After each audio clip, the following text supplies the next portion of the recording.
What's up, world? This is the Cannonball Podcast, talking part 2 of Falling Skies, Season 1. I am Captain C, brought to you by phone. With me, and always, we have the crew. We have Strong Arms. Ahoy. We have Gingerbeard. What up, player? And our lovable doofus, One-Eye Josh. Oh, ladies, what the fuck? What the actual fucking hell? Alright, so this episode is our part 2 of Season 1. This will end Season 1 because there's only 5 episodes left, 6, 7, 8, 9, and 10. And then we will begin Season 2 next time. Alright, so the first episode, episode 6, is called Sanctuary. Part 1 is the first part of the title Sanctuary, where we have a stranger coming to the second mass. Wait, is it the second mass? Yeah, second mass. Yeah, coming to the second mass to offering asylum for the children while a threat from the Skinners approaches. Is he friend or foe? Well, I don't want to ruin the ending, but yeah, it's safe to say he's foe. Well, I mean, you kind of had a feeling, you know, because Dude, I called it even when I first watched the series. So did I, yeah. When a series introduces a new character, it's always like out of the blue, like he's telling you like good stuff and it's almost too good to believe. Exactly. But yeah. Like I'm like, hold on, where were you in all of this? But, you know the best lie. You want to know the best way to lie is having a slither of truth in your lie. And he did have a slither of truth. He was almost wiped out by the aliens. The problem is that in the almost wiping them out, a small child went missing, and the aliens got what they wanted. And basically, that's what sparked a deal. Yep. Yeah. Basically, Sanctuary Part 1 is the second mass has to decide to send children. I know we kind of jumped the gun. Basically, Tom being the second in command and being the one with, I think, the most kids, 3. Mm-hmm. He's the deciding factor. If he doesn't say yes to this, no one else is sending their kids. That's pretty much what the camp has told us. Yeah. And he doesn't. And at first, he doesn't want to send his children away. I mean, he just got his son back in the prior episode. Got Ben back. He's got a young one that he really does not want to send away. And yes, his oldest is pretty much a man, but I mean, come on, he's still a child. True. Yeah. Still, I mean, like, I don't know why, but they, like, the people over there, thought I was like smart, but to like. Well, I understand their logic in sending the children away because, like some of the fighters even say it's like they are the target. So like, why don't we just send them away? That way that they're not in danger. The problem with that is they're always in danger. So sending them away, even with a light escort that they did, it was a light escort.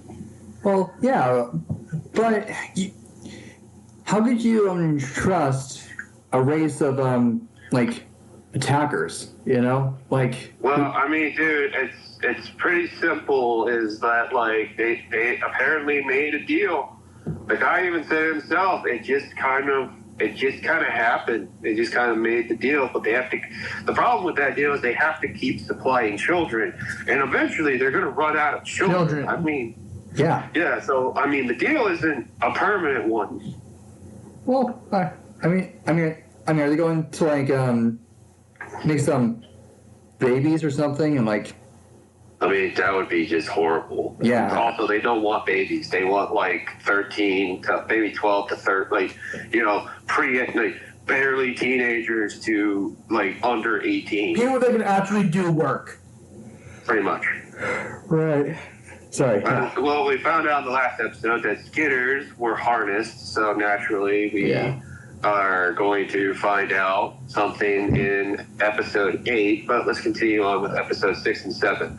So basically, Tom agrees to send his children away. Mike is one of the fighters going to escort with his son and the other children, and then they have 2 non-named fighters that no one cares about because they end up dead in the next episode. So really, who cares? Yeah. With their red shirts in Star Trek. Pretty much, yeah. From Star they're Trek. red shirts. They're pretty much red shirts from Star Trek. You don't give a crap. Even Poe says it best. He's like, "Oh, poor bastards." Yeah. I feel so bad for what's his name? Whatever. Yeah, I'll miss him. Who cares? All right, so let's go around the table and let's discuss our favorite scenes and our favorite moments of episode 6, and then we'll also do episode 7. Episode 6 first. Strong Arms. What was your favorite moment? Well, learning that the harnessed kids can actually speak English, that kind of threw me off. I thought. Well, I mean, that's how they communicate because, like, we can't communicate with the Skitters. All we hear is like ticks and like sounds. They translate for them. Yeah, so they translate for us. So the harness is basically like a universal translator. Yeah. So how long did it take them to figure that out? It's my fault. That was cool. All right. Any least favorite scenes from episode 6 that you want to bring up? Well, I think I said before, like sending all the kids to one location was a really dumb idea that ultimately backfired. Especially with people you don't know. I mean, that was a flaw. Real quick, I saw the parody of the comparison of episode 6 and 7 to what Britain did during World War II with their children during the attacks on London, where they sent them to the countryside. Mm-hmm. So if you actually watch it, it looks like they're sent from the city to the country in the show as well. Yeah, obviously. Yeah. All right, so Ginger Beer, what was your favorite scene from episode 6? Well, I can't really remember, but I do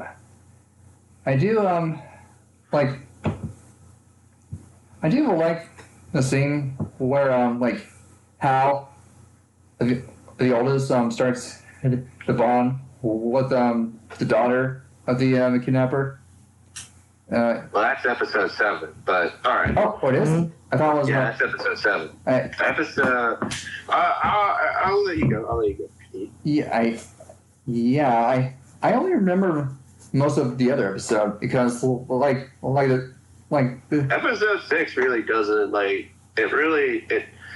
it just sets up the whole farmhouse and the whole finding out that there's a betrayal going on. That's what episode 6 is. Yeah. Well, nothing really memorable happens except at the end where you find out that the scumbag is a traitor, which I remember watching it with you while you were there. It's like what the fuck? Yeah. I had first called it. What a scumbag. Yeah. I at first thought he was a good guy. One-Eye Josh, should I say your name? No, I'm sorry. Okay, then you're gonna be quiet while Ginger Beard gives us his least favorite scene. Okay. Well, as I said, the reveal, the way the boy was taken away because he seemed he had a feeling that something was off and oh yeah, dude, you're being taken out to the woods. That means one of two things. One, this guy is really a pedophile and he's about to rape me. Yep. Or two, anything else. Yeah, anything else? I feel like it's always the like you always believe it's going to be a monster like moment. All right. So all right. So that was your least favorite scene? Yeah, because I was really hoping there'd be other like survivors, like other sanctuaries. You know, like I was hoping. Agreed. Yeah. But you don't want to deal with human. Dude, this really does capture like what would happen in reality, like the real world. Like it would kind of be like this, where like there would be people fighting, but there would also be people that would be, you know what, they're not so bad as long as we do this. Yeah. They leave us alone. Well, I guess so. I mean, if you're that desperate, I guess. I mean, Desperate things make people do dangerous and stupid things. I mean, look at World War II. Anybody who was caught harboring Jewish people, even if they weren't, were sent to the camps yeah. or killed. You can most likely it was more likely killed than Yeah. it was sent to the camps. All right, now One-Eye Josh. Okay, Your favorite scene in episode 6? my favorite scene is probably the arguments between the civilians and the combatants about sending their children away. Because it shows the level of not only distrust that the civilians have towards the second mass soldiers, but the desperate parents who are just trying to like keep their children safe and view that the soldiers are not really doing their job to keep their children safe. All right, and then your least favorite scene? Anything with Terry in it. I felt bad for him at first, and then the guy who's the traitor. Well, wait, Rick? I think it was Terry. Bucket? No. The traitor. The guy who offered sanctuary in the first place. Oh, Yeah. Sorry, I got his name. You see, as much I hate him, I didn't even remember his name. All right. I liked him at first, and then like I said, I hope he died when I found out he was a traitor. All right. Well, all right. I guess I'll start with mine. My favorite scene of the episode was when Hal stepped up and volunteered to go with his brothers over staying to fight with his father. Basically saying that, like, I think Hal even said, like, somebody's got to go watch them. And, you know, it's something I think Mom would want me to do. Basically saying, you know, bringing up like Mom would want me to do this. Go with them. You know, and I really enjoyed that because it shows like the type of older brother he is, where he's just as protective and, you know, he cares and loves for them. So I enjoyed that. My least favorite scene? Oh man. I gotta go with Gingerbeard. It's the giving the boy up. That was not, especially like when he enters the barn and you see the little kid and you're just like the whole vibe turned. The whole vibe just changed and you're just like, what the f are they doing with this kid? Yeah. And then you see her. I'm sorry, they picked a girl. They picked a good girl. I mean, they made her look creepy. I mean, her smile and the way, like, when she appeared, you're like, oh, shit. Yeah. Yeah. Like, she genuinely looked terrifying. Hey, And, sorry. Wasn't Jimmy being rude to Ben in this episode? yes. Yes. Yeah, because he's kind of a jerk to him, huh? Well, yeah, because he has spikes. They don't like the spike kids. Yeah. Even though they're children who got freed from the effing harnesses. yeah, they're free from the harnesses. Oh no, we don't like them because they have spikes. Right. Yeah. I never got that. Jimmy. That was on what call before, because Well, I mean, but it all Christ is averted afterwards. I mean, in episode 7, Jimmy comes around once Ben saves their lives. So I mean, like it all works out in the end. And thus we will begin episode 7, Sanctuary, which takes place mostly at the farmhouse. We find out Pope is alive. He makes his escape. held He the knows captive. that they're traitors. But they held him. They held him a captive until he escapes. Which I'm like, yeah. It was kind of a dumb move on their part. It was, yeah. They are stupid. I mean, But man, Pope, awesome. Just an awesome move. Yeah, when you start, when you start to like Pope, compared to like the new characters you see, you know, well, they're evil. You know? Yeah. Well, because Pope lives by a certain level of standards, I'm not going to betray the human race with Skitters, even though Pope isn't really part of the second. Yeah, he kills them. He's not gonna fucking work with them. Yeah, they're not supposed to be worked with. Kyle, what did you think of Pope? I never disliked him.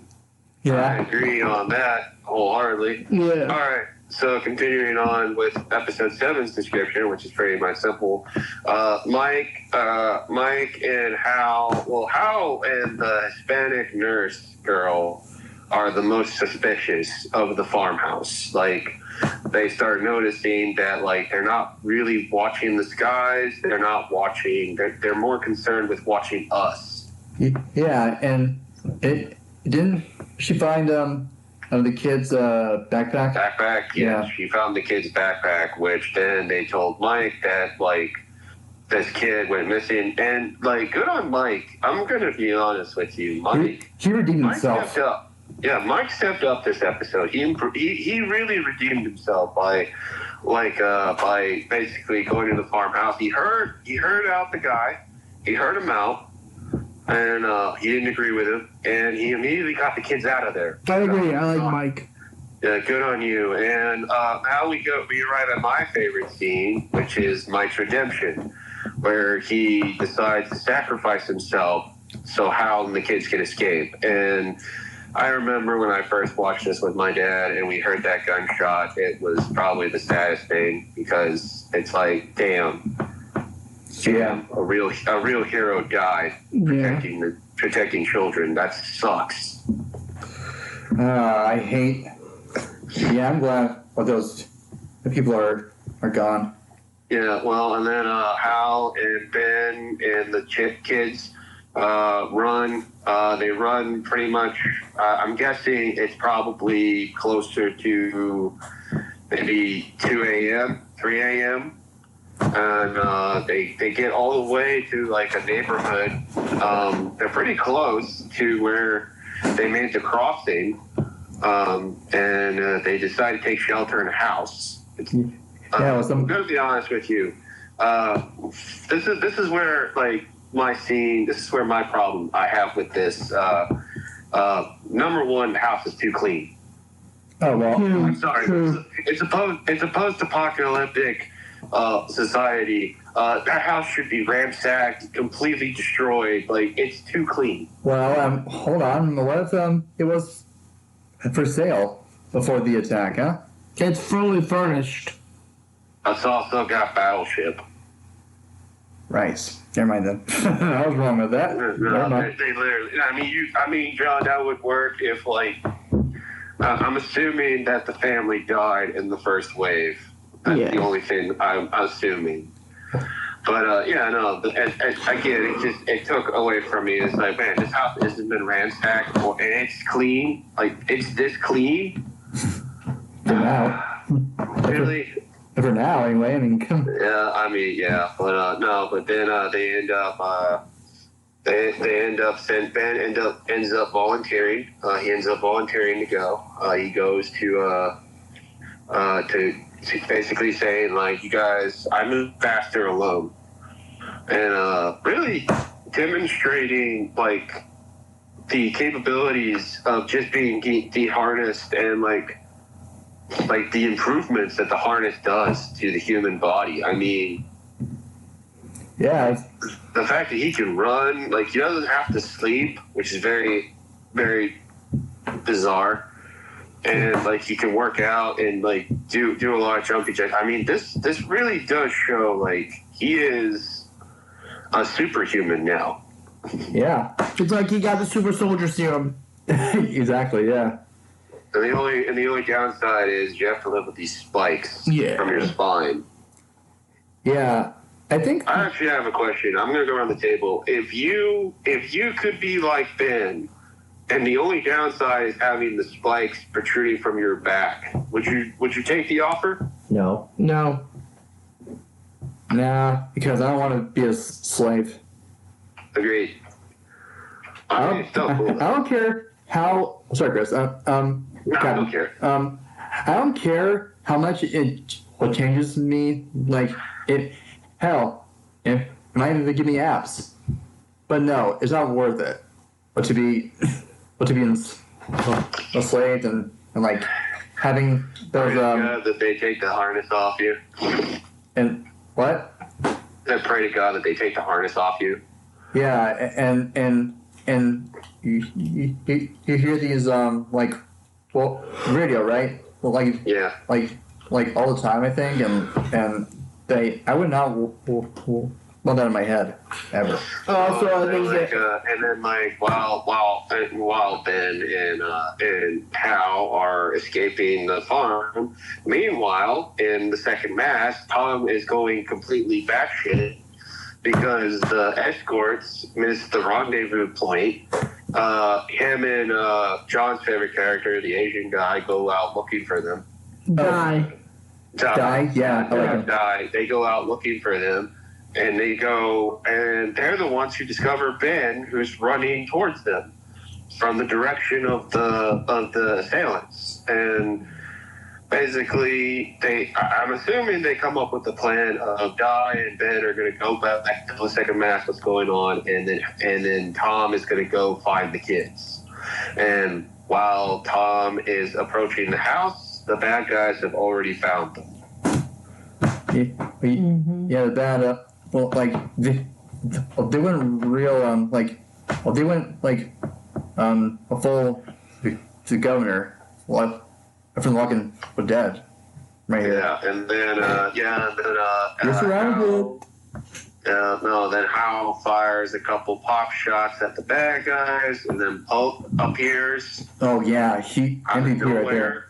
Yeah, out of nowhere, it takes his couple shots, and then Tom being Tom, which this could have totally backfired on him it could have backfired on him. He decides to disarm Pope, tell him that Pope's dead, and basically surrender himself with the kids. And he's going all on faith that the second mass beat him to the farmhouse. He's going all on faith. Yep.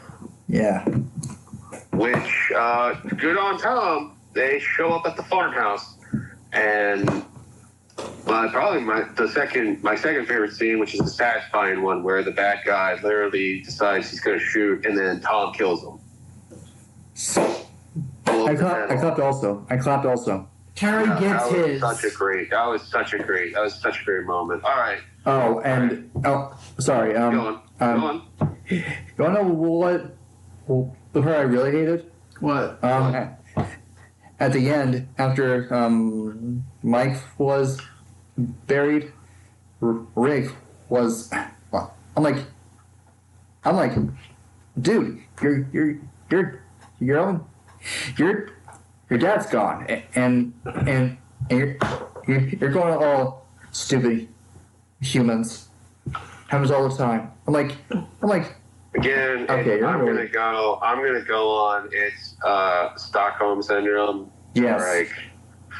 Yeah. He's in love with his captors. Like he fell for his captors and stuff like that. All right, let's go around the room then. And get everybody else's least favorite scene and love scene.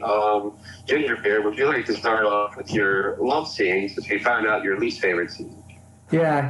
Let's look at that out. Yeah. So. Yeah. So the only so the scene I loved is when well, besides Mike's sacrifice, Yeah. Hope, like he decides, and well, I think it's more of a little like personal for him because well, He was held for probably weeks on end, being interrogated and, being beaten Yeah. to a pulp. I'd be like, oh my god, I'm going to kill Then these you guys. find out he's a traitor too. Oh yeah. All right, so Scumbag. that's your favorite scene, and your least favorite scene was the Rick scene. All right, so let's do One Eye. What was your favorite scene and your least favorite scene? My favorite scene is when fucking Terry the traitorous pig gets shot. Woo! Yeah. My least favorite scene is the scene with Ricky because Ricky I think believes that he's a fucking skitter, which he's not. Yeah. Well, I mean, yeah. I don't know. I don't like what he says, and like there is a part of me that's like I do feel for the kid, but I also one of those things where it's like he picks the most awkward and like poorest time to be insensitive, I agree. especially in the face of your own father, who basically sacrificed himself for you, so you don't get harnessed again. Again, Stockholm syndrome. All right, Sean Arms, what was your favorite scene and your least favorite scene? Favorite, say, Mike's funeral, Yeah. where they True hero. they fold a flag for him. Thought that was interesting, but I Yeah. concur with everybody else that Rick was an asshole, Yeah, I agree. a little I asshole. mean, even Ben, I like Ben's face where he's like, there's a part of me that's like, Ben's like, you motherfucker. Well, at least Ben has some kind of personality. yeah. No, Rick doesn't have a personality, or will he at some point? Who knows? He absolutely does not. All right, so I'm going to grade these two episodes together because they are a part one, part two. Yeah. And really, it only does it justice to grade them. So remember, our grading system is out of 5 for TV shows, out of 10 For movies. I'm going to give this episode a combined episode. I'm going to give it a 2.5. Really? Yes. I liked it. It was fine. It was a good story, but I felt episode 6 really just didn't have any memorable moments, and then episode 7 was getting the kids back and fixing the mistake that we really shouldn't have put them in the first place. Oh yeah.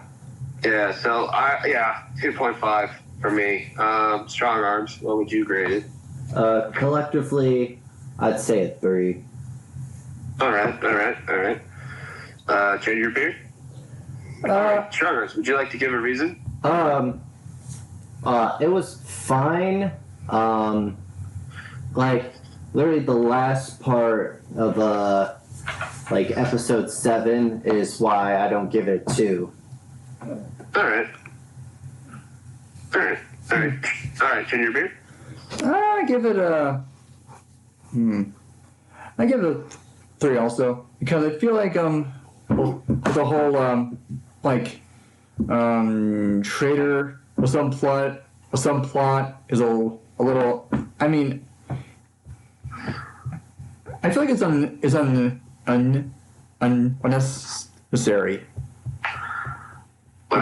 I mean, to me, it wouldn't be unnecessary, if it wasn't like, if it didn't feel like it came out of nowhere. Like, I'm sorry to say this, it, like, from the minute he arrives in episode 6, you just get a bad vibe.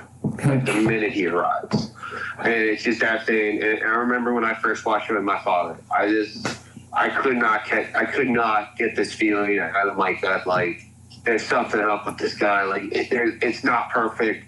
There's nowhere there's a sanctuary. Like the Skinners will find you eventually, and then they freaking, at the end of episode 6, you find out, oh, the reason we went to sanctuary is because they give up kids to do the Skinners, and it's kind of like, well, I was right. So my thing, I think a good trader story should be something where, like, you don't expect it at all. It's like a complete surprise. Like, holy shit, like, this completely out of nowhere. You know, like, that's a great trader story. This is kind of like well, I saw it coming. Yeah, I mean, it's a new character, like, it came out of nowhere. I think alone, right? Yeah, No, he had a pretty few much. people. Yeah, he came out alone. He came alone, and then he seems like a good guy. It's just like everything he says. It's like there's nowhere that's safe. Like, there's nowhere. Like, how is it possible that you found a sanctuary where the Skinners don't know where you are? Like, that's such bullcrap. Indeed. One eye. What's your grade? So unlike everybody here, I did not see the trader thing coming from the beginning. So my score is a 5 out of 5 because Really? Yeah, I didn't see it coming. I didn't peg him. Like I said, I didn't peg him for a trader. I thought he was being genuine. I thought he was, he lost all his group, most of his group. So I was like, okay, I understand. And then when I find out in the end he's a fucking traitor, I was like, I did not expect that shit. So, but I feel like I just have, I don't, it's not that I have good intuition, it's just the way he's like, oh no, this is a sanctuary, you can send your kids and they'll live in peace. An army, the kids don't even know where we are. I'm just like, this all sounds so fucking bullshit. They don't, and nobody, like, I mean, I'm sure a few characters found it suspicious, I guess, but not enough to like I don't know, like have a plan in case it's all a trap, like. yeah, back to what I was quick thing I was gonna say. The other thing I like about this episode, the reason why I gave it the score, is I like the developing relationship between Hal and Ben. But Hal is finding out that his brother is not so much his little brother anymore, and in a way of finding that out, he's also trusting Ben to go do the mission to get help, which not only shows his trust in his brother as becoming a person who doesn't really need his brother anymore, but but also showing the relationship as brothers grow. Yeah. Yeah. And it made me reflect on my relationship with my brother, so that's why I like the episode. All right. Well, I think that's enough for 6 and 7. Yep. Let's move on to episode 8. What hides beneath? All right. This episode is basically a reconnaissance mission given to Commander. I forget his name. Weaver. Weaver, yeah. Weaver and Tom and Hal. They're going to Boston to basically do reconnaissance on the tower. Oh, yeah. And didn't Weaver would go to his house or something, or someone's house? Yeah. Well, yeah, I'm gonna get there. Sorry. They're doing. Oh yeah. Don't jump ahead, Ginger. Mm-hmm. But that's fine. Yeah, that's exactly what happened. Yeah. So while they're in Boston doing their reconnaissance on the tower, we meet what the true villains look like. These super tall, two-legged aliens that seem to be in charge of the Skinners. Incredibly long necks too. And long arms. I mean, for CGI, I mean, it pretty doesn't good. look great, but I mean, it's pretty good too. The TV show is really good. You remember that Yeah, meme it was- about the kid with the really long neck, and then the other guy with no Yeah. neck? Oh yeah. Hey, well, wait, what? They ended up collaborating and making a video called "All Necks Matter." I never heard that. Wow. All right. Okay. While they're in Boston, they get a picture of the two-legged monstrosity that is the aliens that are in charge, and then they decide to like we gotta get this back to man, and then they meet a elderly woman who's been surviving in Boston completely on her own, which is a surprise in and of itself. And basically, they go into her apartment, and that's when Weaver decides to go AWOL and to do what Gingerbeard said: go to his house. Even though it's not actually the time or the place at all. I mean, yeah, that's what going AWOL means. We also well, in the next episode, we find out Weaver is taking pills and is on drugs, so that's not good either. If you're gonna have a leader, make sure he's stable.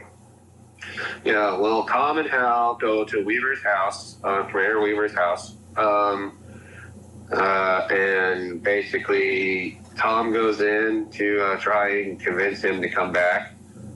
Weaver is drinking and saying, like, I built this, my wife died there, or, they tried to get a harness off of his daughter, and she died, and, I teared up a little bit. Yeah. I did too. Weaver, this is the first time we've actually heard Weaver's backstory, which is very tragic, because he's basically saying, I lost my entire family. Like, there's nothing left. Yeah, I mean, Tom only lost His wife. Yeah, but Weaver. Man, he lost not only did he lose his wife, he literally was the cause of his daughter's death because he wanted to get the harness off. And I didn't think of that. That broke me. I actually did start to cry for the captain. I was, yeah. Oh, now I'm even more sad. So and then while Tom and Weaver are having this heart-to-heart moment, Hal is just, twiddling his thumbs outside when a mech comes to the neighborhood and literally make Hal run inside, probably parents crapping moment when Yeah. fucking walking down the street. That's son of hell right there.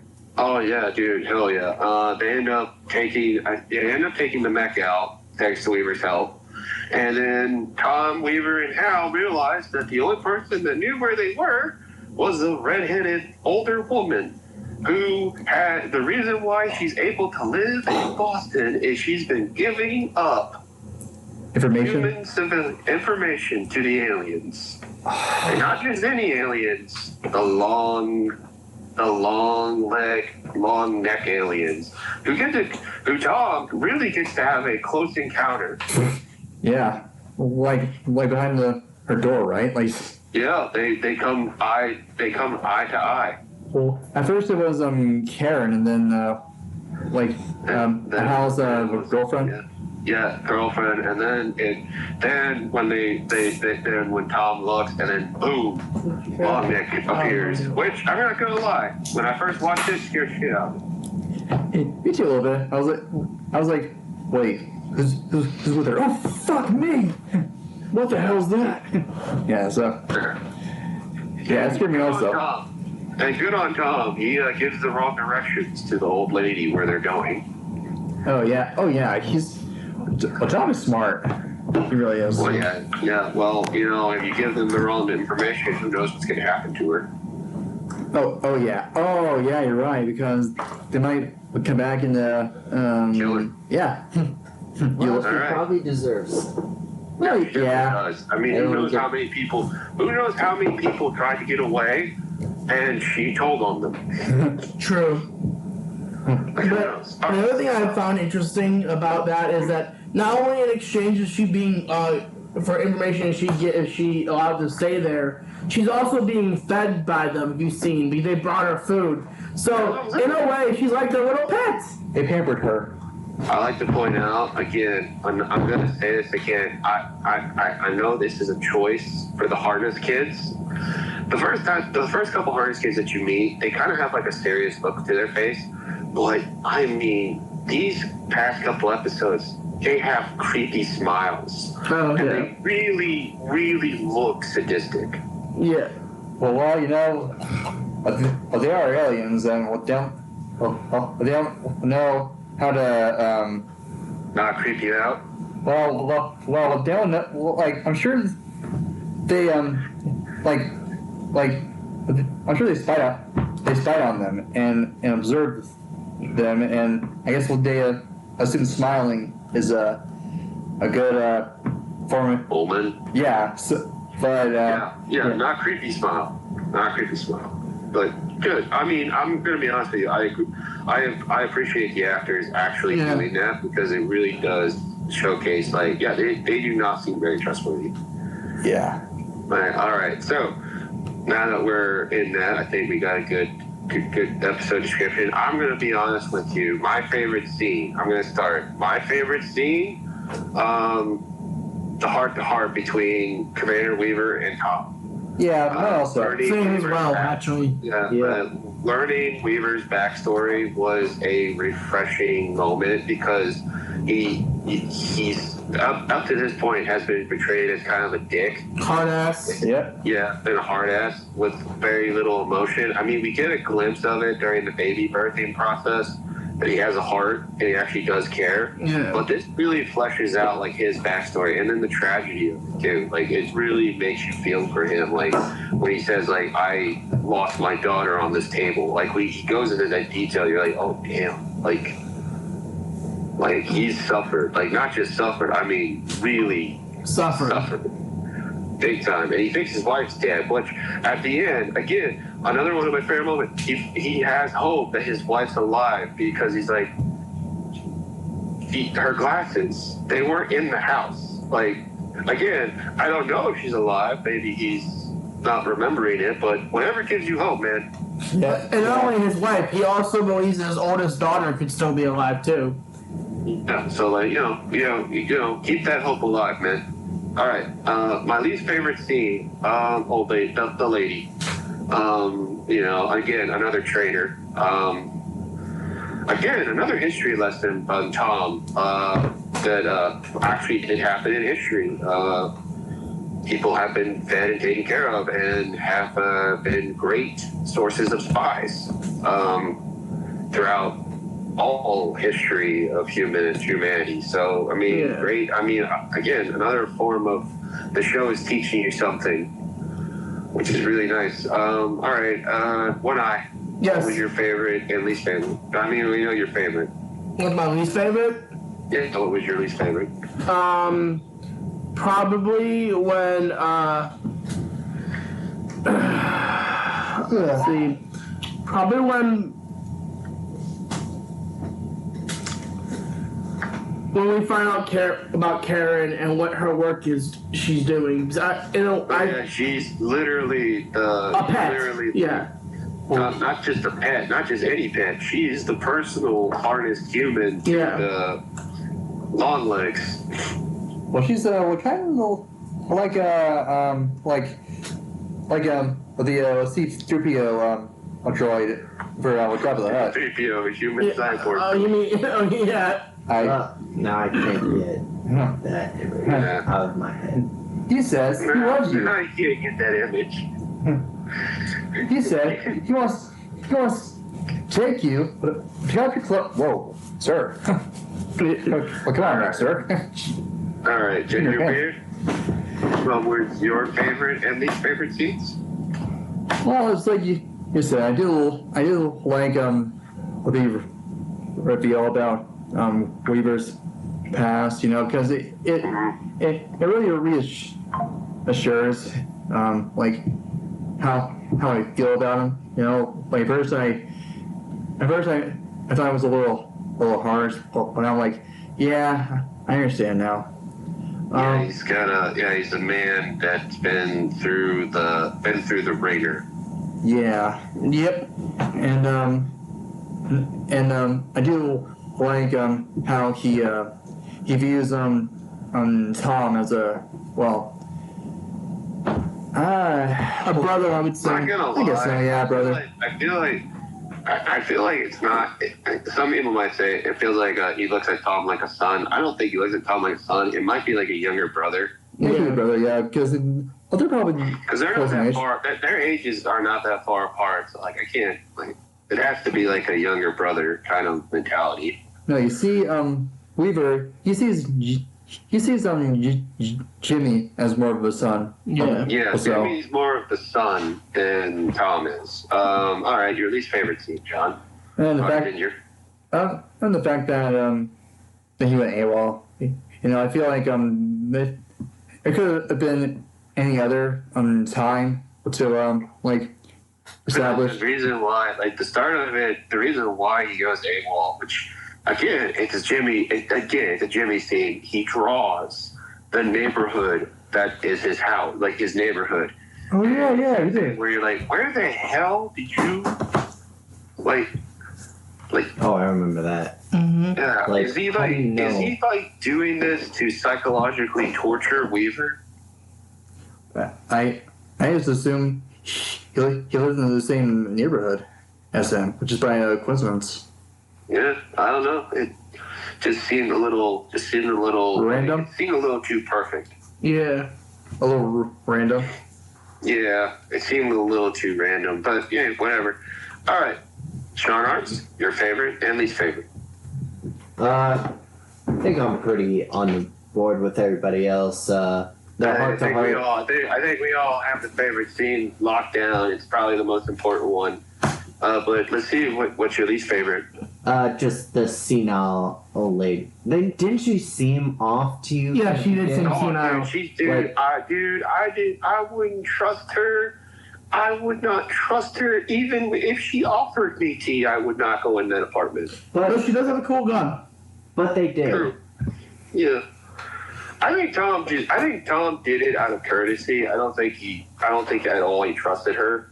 Especially after the fact that like they literally got a mech sent to them. Well, True. well, because if I guess I think Tom just was Viewed her as lonely and probably pathetic.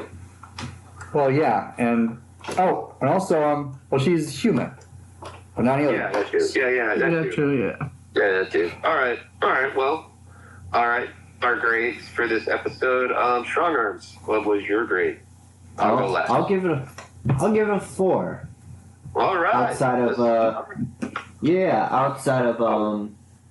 the senile old lady, it's nice when you have an episode that goes into it, changes the perspective. Well, it gives you, and also it really does another thing too. It shows you oh, maybe the Scooters aren't in charge.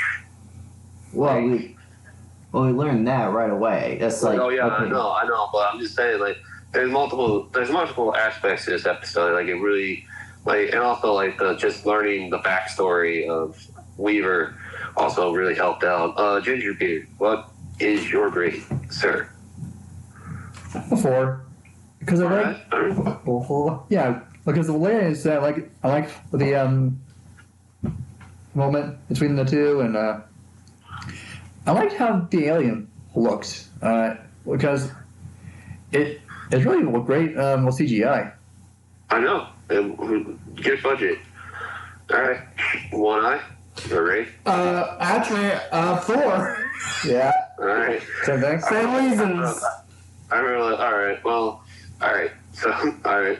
Well, my grade is also a 4. So looks like it's basically almost a perfect score. Yeah, and unanimously. Oh yeah, it's like Unanimously. But yeah, no, I really like this episode. It's something about this season ended strong on these last 3 episodes. I think these last 3 episodes are going to be pretty nice. Yeah. yeah. All right. Next up, we have episode 9, Mutiny. Will there be a mutiny on this ship, boys? I'm looking at all of you. I'm looking at you. Yes, I wonder who. It could be. All right. It could be me. I could be the traitor. Yeah. Oh God. This one. I'm a traitor.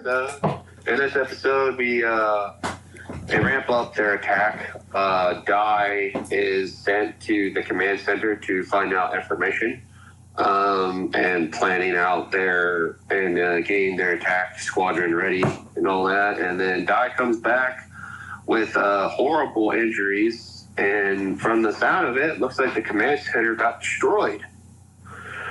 Oh, Oh, yeah, and Dai is knocked out, so Tom doesn't want to go on with the attack. I think smart. Yeah, I mean, It seems like they know you're coming, so I wouldn't go. Weaver wants to go, and is hell-bent on going, and does not want to hear anything from Tom, who's his second in command, and does not give a rat's ass about anything, and is very hard-headed to the point where he puts Tom in prison. Yeah. He locks Tom up. Yeah, after they just had that heart-to-heart about his family, then you do a complete 180. See, yeah, that bugged me. That bugged me completely. And then again, leading to what John Gingerbeard said, where his AWOL came out of nowhere, and then we find out he's taking pills. He's abusing drugs. Yeah, in this episode, like he's clearly not fit for command after this. No. Like, I'm sorry. After finding all this out, no, he's not fit for command, in my opinion. And yeah, Tom has every right to take command from Weaver. yeah. In this moment, they go. It all comes to a head where Weaver is literally put honestly. Dai wakes up, tells what happened. I think to the doctor. Yeah, I think so. Yeah. Yeah, I think to the doctor. I think Hal too. I think her name was Anne. Yeah, Dr. Anne. Anne. Yeah, and then Anne told Tom, and then Tom gets freed thanks to Hal, I think, and a couple other soldiers. And basically, they put Commander Weaver kind of on the spot. They take out his loyalists, and basically Weaver has to come clean. Not for the pill thing, for the fact that this is going to probably be a suicide mission. And he's still going. Yeah. And he only needs 50 fighters, is what he says. I only need 50 fighters. On the bright side, the B line for this story, which was in episode 8, Pope found a weakness for the mechs. Mech armor bullets. Yeah, 44 calibers. Yep, and he is on Weaver's side, taking the fight to them, and is in charge of making mech bullets for the soldiers. Yeah. For the soldiers. He's on Weaver's side. They pretty much get told in that whole shebang, but I'm just gonna get right down to my favorite scene. Oh man, this is tough. All right. My favorite scene is the coming clean scene, where it's the volunteer. Instead of ordering the fighters, he takes volunteers, and he doesn't redeem himself, in my opinion. I'm sorry. I'm sorry. The whole thing got trashed for me. and we just came off of a great episode. My least favorite scene, the putting Tom in jail. Oh yeah, it's, Yeah, no, that to me is completely uncalled for. Those were my scenes. Well, Gingerbeard, what was your favorite scene and your least favorite scene? If you could find something. well, I think my favorite is when they knocked out the guard. Well, in True, Tom's true. prison. That was awesome. All right. And your least favorite? The fact that Weaver is like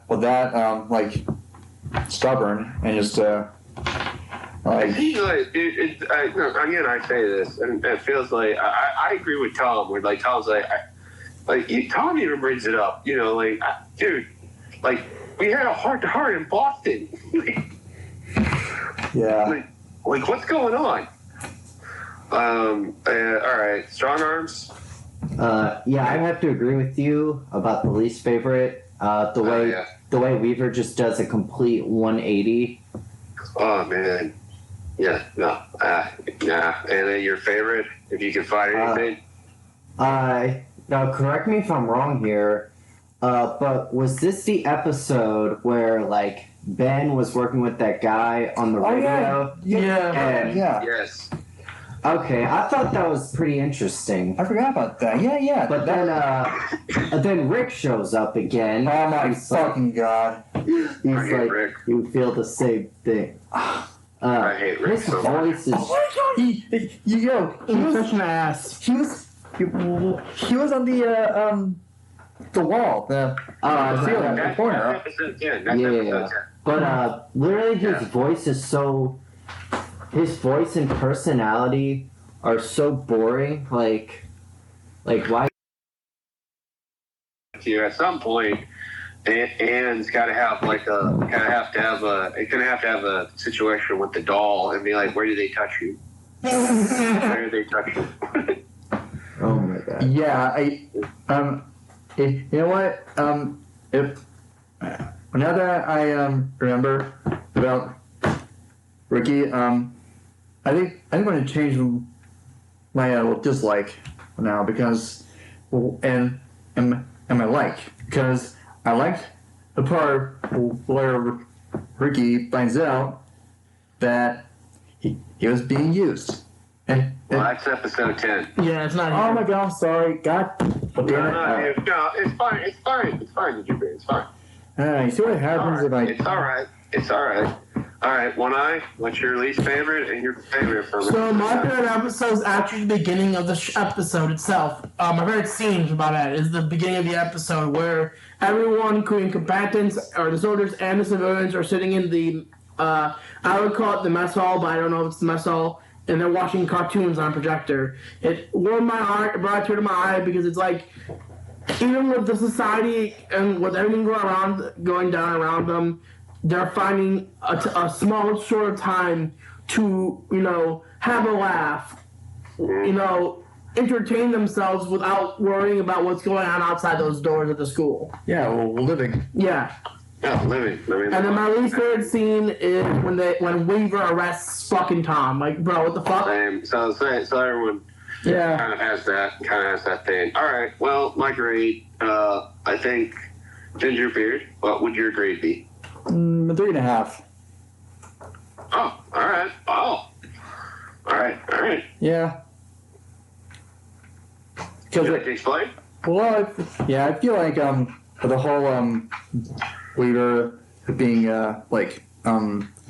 changing his whole personality, like it's just like I feel like they're trying too hard to make a conflict.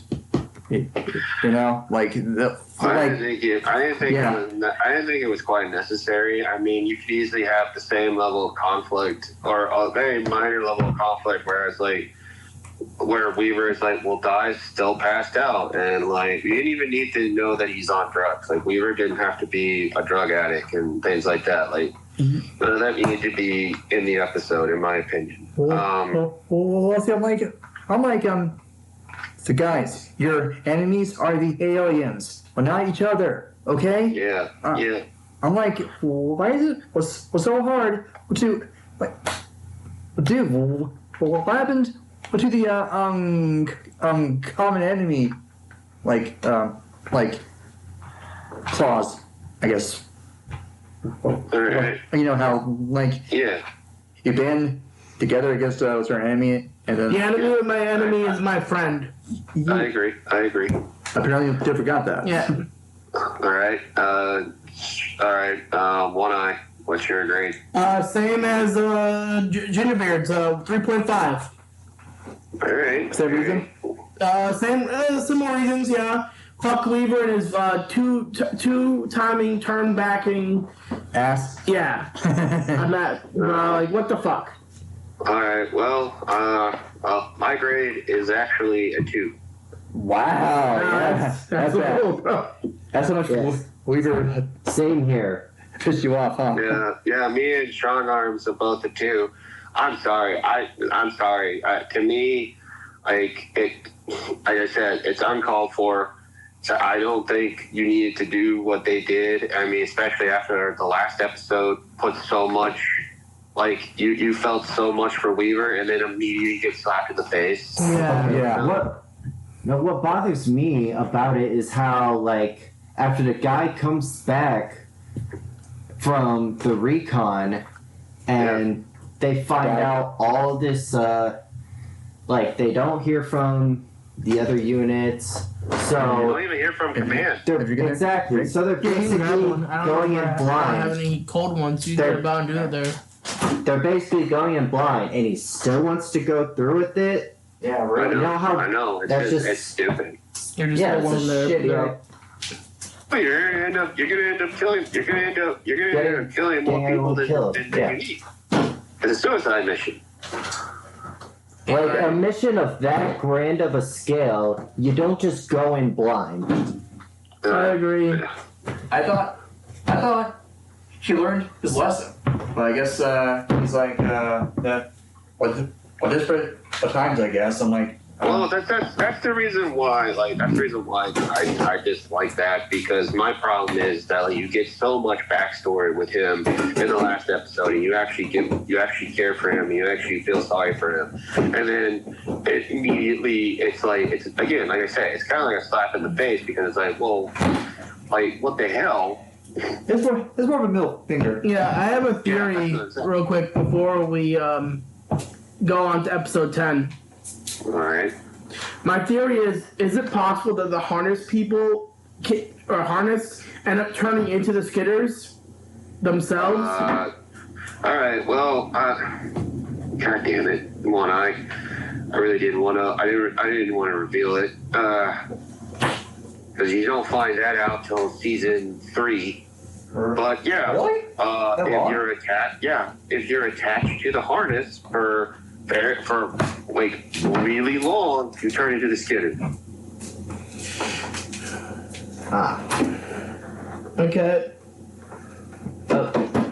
All right. Well, then I think it's time to move on. Yep. To the finale. Yeah. So The finale. I didn't want to. I didn't want to reveal that. But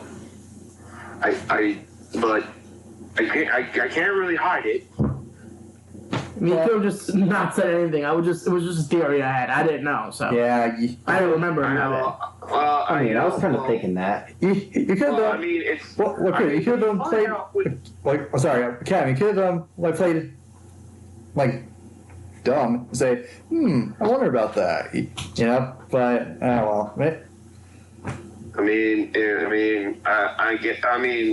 you're any kind of detective, which most of us are, when it comes to storylines, I mean, when we find out that the Skitters are harnessed in episode 5, like, it doesn't take too much of an idea to be like, well, I mean, if the Skitters are harnessed, and you know, we find out in season 2 that the stuff around Ben doesn't seem to be going away. It seems to be getting harder, like a Skitter shell. Doesn't take too much to realize that, oh, well, maybe maybe they're human. Or just like with some random alien race. What they got on Probably slaves. more. I'm gonna go on the line and say like they're probably an alien race from a previous planet that they captured and took over. Yeah, same with humans. Considering like considering there are multiple alien, there are more than one type of alien now, so there's going to be more aliens probably in the future. Almost like a hive mind. Yeah. Pretty much. All right. Well, I apologize. I probably shouldn't have spoiled it, but Whatever. Whatever. It's fine. It's fine because it doesn't take away from the show. Yeah. I didn't reveal really anything else. I didn't even tell you the ending at all. Alright, down. What's that? I'm not. What's that one? All right, episode 10.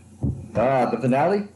The finale. I've seen one. Episode 10. Hold on. Episode 10, which is 8 hours. Later. So, Yeah. well, no, that's what's called 8 hours. 8 all right. hours. 8 hours. 8 hours later. So many hours later that the narrator passed away and we had to get a new one. Oh my god. The strike force. It took that long. So the 50-man strike force returns to Boston to begin their assault on the towers. I'm going to be honest with you. 50 strikers does not seem like a strong enough attack force to be going up against these aliens, and we come to find out it wasn't.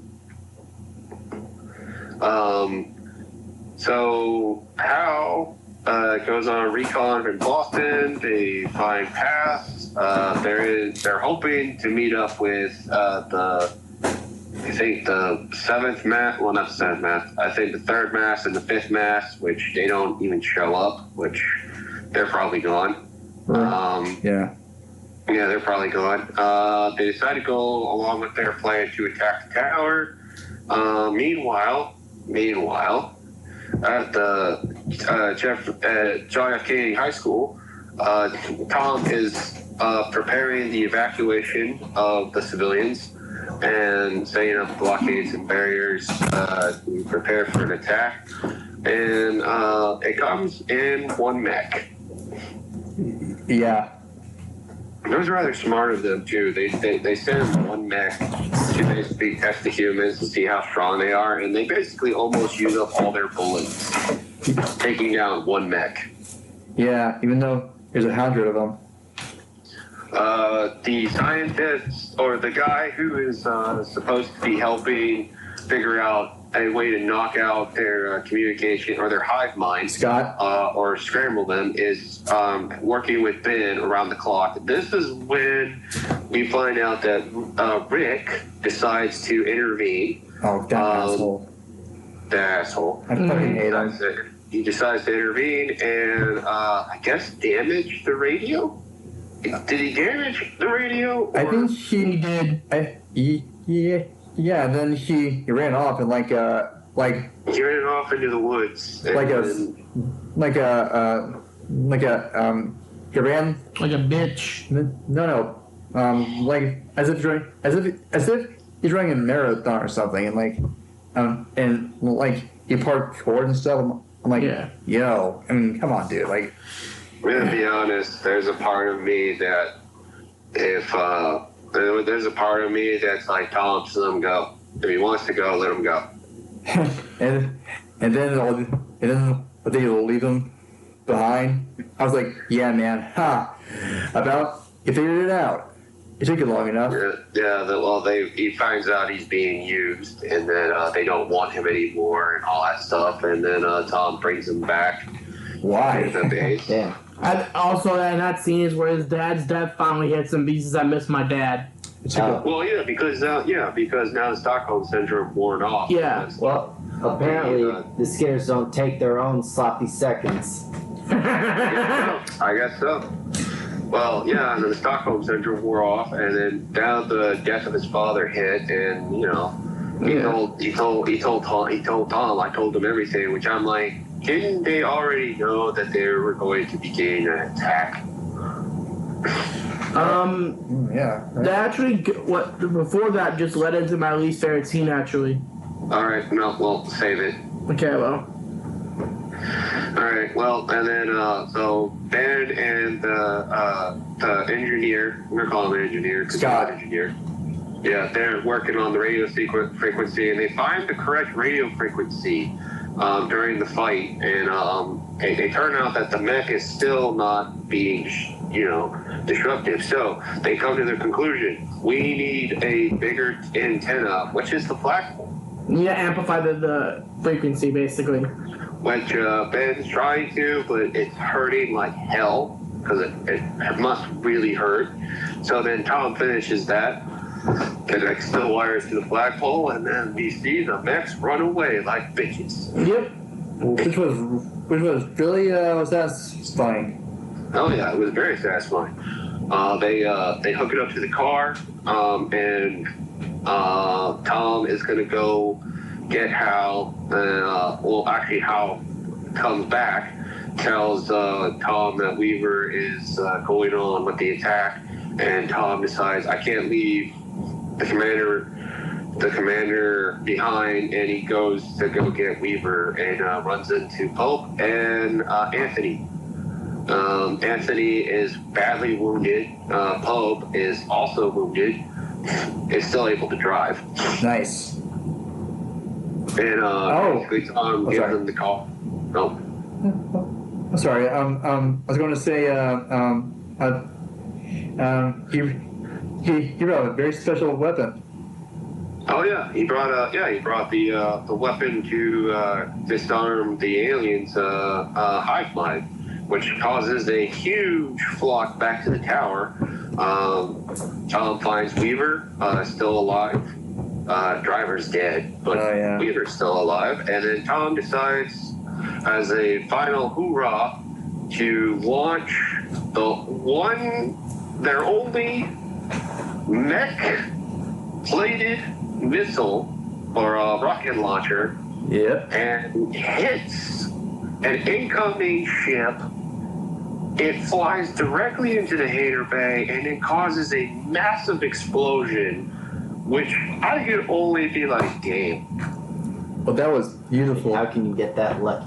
It kind of reminds me of the Trade Federation blowing up. I'm gonna be honest with you, that was one hell of a shot. Yeah. Oh yeah, I mean that was a little lucky one. He could have almost missed. Yeah, he could have. Yeah, and I'm sure that was his only. Yeah, dude, it was the only mech-plated rocket launcher. Yeah. Rocket, so that they only had one shot. That's a hell of a gamble. TV magic. That's that'd be a hell of a gamble. Ooh, it's magic. Well, All right, and then after. yeah. Oh, that's all right. And then, yeah, go on. Oh, I'll go on. Apparently the explosion was just enough to get the big alien's attention. Oh yeah, dude. So the final scene is Tom and Weaver are confronted by the alien and Karen, right? Yeah, Karen. Yeah, Karen. She's a Karen. She is a Karen. Sorry, her name is just no. I does not do her any justice. Nope. So the alien offers Tom a solution to save Ben from basically not becoming a skidder. Which I think that So I didn't technically ruin anything. You find out that you're gonna become a skidder if you're harnessed. Yeah. Like if you If you wear it long enough. okay, that doesn't make sense. Like even if you take the harness off, like you can still. Well, the effects would probably still. I mean, I don't think you're going to become a full skidder if you remove the harness, but that doesn't mean the effects won't take effect, and you won't suffer some side effects. Well, how did they when they first appered, did they already have skidders to attack? Yes. Yeah, that would also include that they've been doing this to other planets. So what probably happened was during the first invasion, which basically they hit all major American cities all at once. and the world cities too, because this is a world invasion, not just American invasion. So they hit every major city in the world. And during that instant first attack, they probably kidnapped a huge amount of children, Yep. Yeah. which gave them their slaves. And they've been fighting them for almost a year. So we don't know how long the harness has to be on before you become a Skinner. I mean, Ben was only harnessed for maybe a month, maybe almost 2. I forgot And how he long. has spikes. Yeah. So, and then Rick was harnessed for almost 3 months and has spikes. So we don't know how long how long you have to wear it before you become a Skinner. Well, I think Rick was close to becoming one. Oh, Although- definitely. Yeah, definitely. I remember when Rick left the camp, like there was like the informant was like this girl, and Yeah, you it's see that same like girl. half of her face was like green. Yeah. Yeah, you're right. Yeah. So she had been harnessed for a while. I know. Probably. She's probably A year. She's Probably since the maybe beginning. 5 months. Maybe 5 months. Maybe half a year. Yeah, half a year, probably almost 6. So damn, the fact that it's quick. Like it's that quick. I wonder if the transformation is painful. Dude, I don't think it's pleasant considering you're gonna be growing like an extra 4 legs. Yeah, true. Exoskeleton. And tendrils. Yeah, and extras. Yeah, and a I think skeleton. the Like, I don't guy transformed into the werewolf in London. That was not. Oh god, yeah. Well, we know that was painful. Oh yeah, no, this is gonna probably be very painful. Oh, Well, yeah, no. So all right. Well, so that was Tom gets offered the deal. Tom decides to go with with the alien. with the aliens. How much you want to bet it's a double cross? Well, I mean, it has to be because I mean, Yeah, no shit. I'm just saying. Like, I'm doing this for the audience.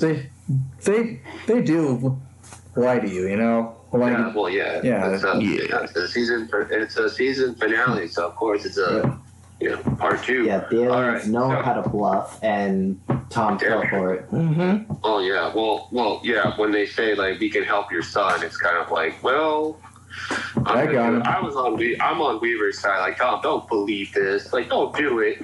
Yeah. I was on Weaver's side on that one. I like how scared and concerned Weaver. Yeah. Instead of just shooting the long neck alien. Yeah, I mean, that dude's got some balls. I mean, both of them are holding guns. Like literally, I mean, I would take a shot. I wouldn't have let him I would have Same. also like shot in the head or something. Well, since they already know the alien's weakness, like what are they gonna do? Like launch a full attack on the That's base? the reason why. The only reason why they even decided to have this little sit down is because like now they know how to disrupt their hive mind. Now that they know how to disrupt their hive mind, they're like, okay, these little speck humans are becoming more of a problem. Yeah. Yeah, they underestimated the humans. Like what I they mean, I'm gonna be expect. honest with you. I'm gonna be honest with you. I don't see why. I don't see why we don't just like. I mean, especially if you're in South Dakota or Idaho, I don't see why you just don't go to like a nuclear facility and get a nuclear bomb and then like strap it to one of the aircrafts and then do an Independence Day and like fly it. And Become a Kazi or something. I don't see why they didn't do I that. mean, with I'm humans. home. Like indeed, I'm talking about like the United States. Like they have more nukes. Like one nuke for every country. They're like one nuke for every like over 3,000 nukes. See, that's my problem too. Another thing is like we would have nuked these aliens. The only thing that would have stopped us is that like they covertly took over the White House undercover. Probably hacked it or Yeah. something. They both Right. likely did. So So how would they do that? Like, kidnap Maybe. one guy, like harness them, and nobody Well, thought, "Hey, who's this guy with a harness? Doesn't this look weird and alien-like?" No. Well, they're like, oh, hey Tom. Or Steve. Hey, what's that with the thing on your back? He's like, don't worry about it. It's my new backpack. Yeah. Okay, that's not creepy at all. But okay, I'll see you, man. Have a good day, man. Either that, or they took over the Men in Black. They took over the Men in. The Men in Black is real in this universe, and basically, they think that the aliens are helping them when in reality they're just taking them over slowly. True. Yeah. That could be a thing. All right, so favorite moments and least favorite moments. All right, in this episode, my favorite moment, making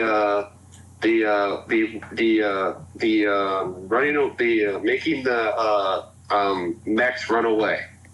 Okay, yeah. Same for me. That was my favorite moment. It really was an uplifting moment. It sent it felt good. It felt good to watch that. My least favorite moment. A ray of hope, right? Yeah, it was a ray of hope. My least favorite moment, Tom going with the aliens. Oh yeah. What are you doing? What are you doing, Tom? I'm more surprised Weaver didn't just shoot the thing. Like, just, I'm surprised Weaver didn't straight up tackle him and take him in his car. Shoot the alien, rescue the girl, and all is well. Yeah, kill the alien, rescue the girl, and maybe take the ship and use that as like a tool to destroy the aliens. I mean, come on. yeah, I mean, I'd do that. All right. So those were my favorite and least favorite scenes. One Eye, what's yours? So my least favorite scene, I'm gonna start with my least favorite first. My least favorite scene is when Ben is running after Ricky and he gets shot at for it. I'm sorry, I actually said in my notes, if I was Tom and this was my son, the guy who shot at my kid is getting his ass kicked. Like, I'm beating the fuck out of him. He was about to shoot at him. Yeah, it doesn't matter. You don't raise your gun on a child, bruh. Even if this child is...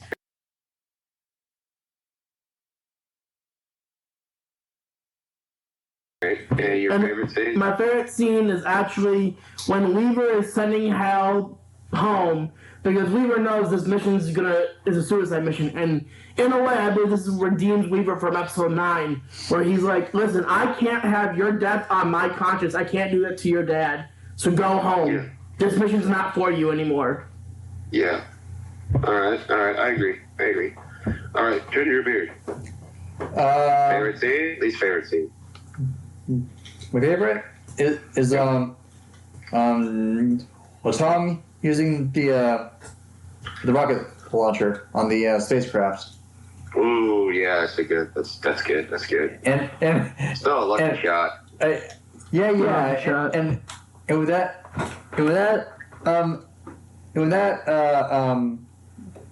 what do you call it? The fortress? I guess? Yeah, it reminded me of the Federation from Star Wars Episode 1. Yeah, so That scene. So when the fortress flew up, in my head I heard da da da da da da da and then I did a salute like I did too. USA. I even said, suck on that, alien bastards. Yeah. yeah, aliens. All right, and your least favorite scene? Well,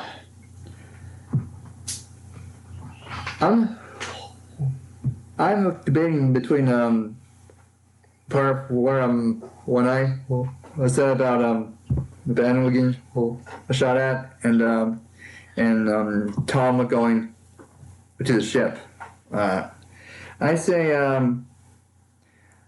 the part with Ben because again he's not your enemy, it's the aliens, and Yeah, I don't see. Again, I'm sorry. I understand like having a prejudice against Rick because he genuinely has shown nothing but like wanting to go back to being harnessed.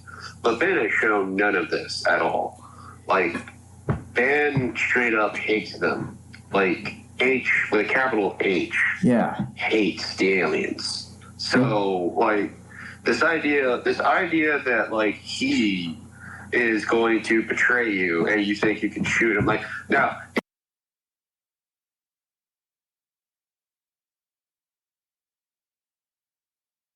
But he wasn't. That's the problem. I understand. I don't know why you Strong do. arms? Strong arms? I think you and I have the same least favorite scene. No, it's the favorite scene from. All right.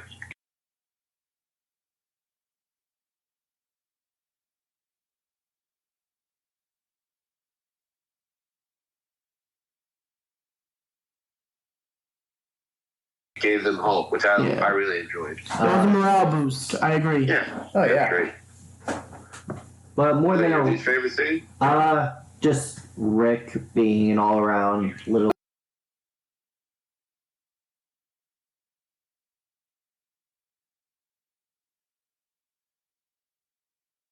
He's a great dude, Rick. One eye. Yeah. He's the Rickest of Ricks. He is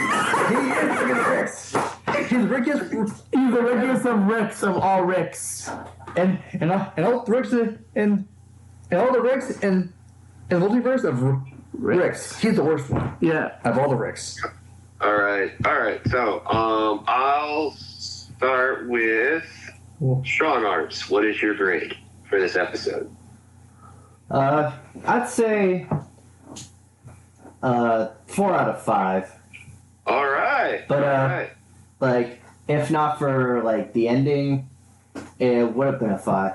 Just like as a finale, like I think it's good setup for the next Season 2. Yep. Yeah, Season 2. All right. Ginger Beard, your grade. 3.5. Because at the end, they could have taken that alien prisoner and just maybe. I understand. All right. I'm gonna say this. I understand why Tom decides to go with them because like they do offer him the chance to save Ben. So like maybe he wants to hear them out. Again, it's complete stupidity because like it's clearly a trap. There's no question it's a trap. Yeah. So Like even like so yeah, no, I understand. I get the 3.5. One eye, what's your grade? Mine is honestly a 5.5. This episode took you on a while. Whoa. Hold on. 5 5 out of 5. 5 out of 5. 5 out of 5. I'm gonna say you're really like a, No, 5 out of 5. 5 out of 5. This episode takes you on a wild fucking ride. There are ups and downs. There's a huge morale boost. There's a great historical reference from Tom about Lexington and Concord, about a army that should have not been able to hold back a more well-trained army and does so.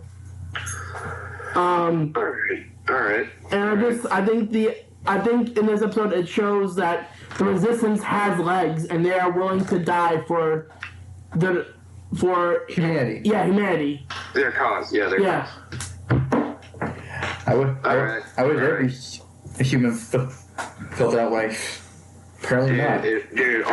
Dude, most of this only comes out in the dire of moments. Yeah. I guess. Where you get to test your metal. All right, my turn. My grade. A 2. No. No.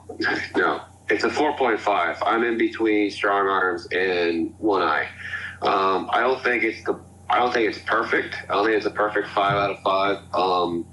It's close. It's very close. But that ending scene, I'm sorry. That just kind of knocks it because I'm Tom. Yeah. unbelievable, What are right? you doing, man? What are you thinking, bro? No, Like, Jesus, like, I get it. It's setting up. I get it. It's setting up season 2. It's setting up like, oh, Tom gets to have a nice long chat with the aliens. Maybe he gets to learn something. Okay, that's cool. But like, could we at least like, I don't know, like, I mean, F it, like. interrogate it or something. Instead of it being his choice, why couldn't it have just been like Weaver and him were blindsided and then he was taken hostage? Yeah, you're right. That Like, would make if sense. it was that, I would be more like, okay, all right. So Tom's alive, but he's taken hostage. Weaver is, hurt, but is still kicking. But it would make more sense than, making Tom look like an idiot for falling for a trap. Yeah, I mean, like, well, Tom, he should be smarter than this, you know? I mean, I'm sorry. There should have been. I'm sorry. If there was a perfect opportunity for someone to yell out, a fishman to yell, "It's a trap!" True. It's that moment.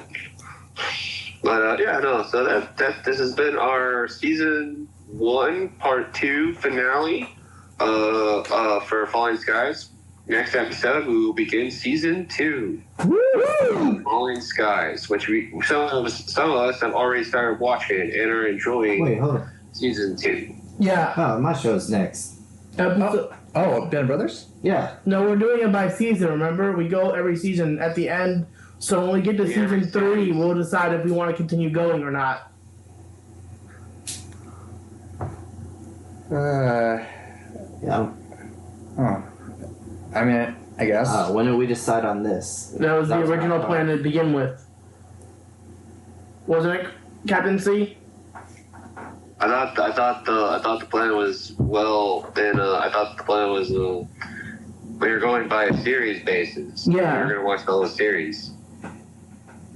That's what I thought. Yeah, that's what I thought too. That's what. It's not that long, dude. Again, Kyle, I told you, it's not that long. This will be done pretty quickly. They're only 10 episode seasons. All right. I mean, if you guys want, we could binge all of season 2. It's 10 episodes. for 10 Yeah, if you episodes. want to do that, it's fine. But I think we should get an extra week then if that's the case. Because I'm pretty busy this week myself. Yeah. Well, that's why I was doing the 5 episodes, because most of us are almost done with the first half of season 2. Yeah, I'm on episode. I just finished episode 3 today, so.